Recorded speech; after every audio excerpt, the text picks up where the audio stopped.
Surat berdasarkan jenis dan isi dibagi menjadi surat pribadi dan surat dinas. Surat pribadi dibagi menjadi surat tidak resmi, yaitu surat yang bersifat kekeluargaan, persahabatan, dan perkenalan. Surat pribadi resmi merupakan surat pribadi yang bersifat resmi serta ditujukan untuk instansi resmi.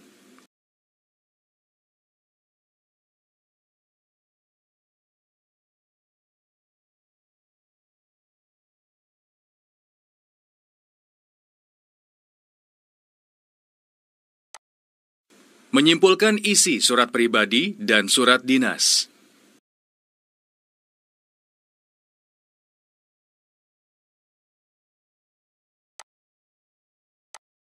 Sebelum menyimpulkan isi surat, maka kita perlu memperhatikan ciri surat tersebut. Perhatikan surat pribadi ini dengan seksama.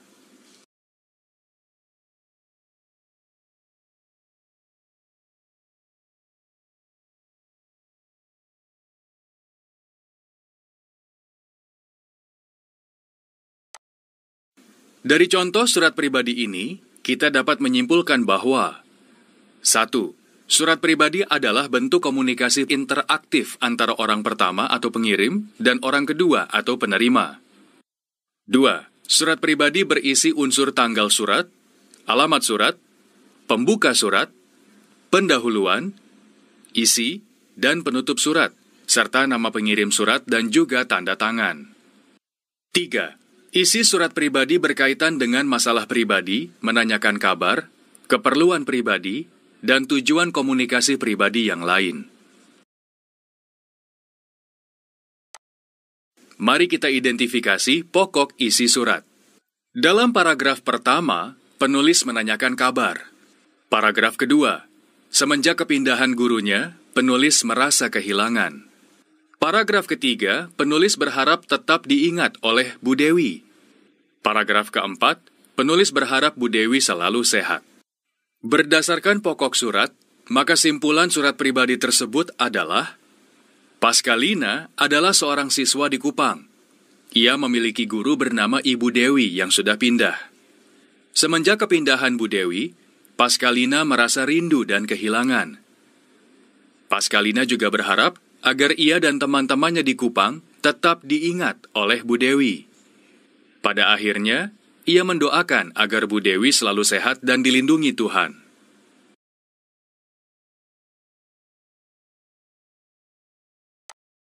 Sama halnya dengan surat pribadi, surat dinas juga memiliki ciri-ciri. Amati surat dinas ini dengan seksama.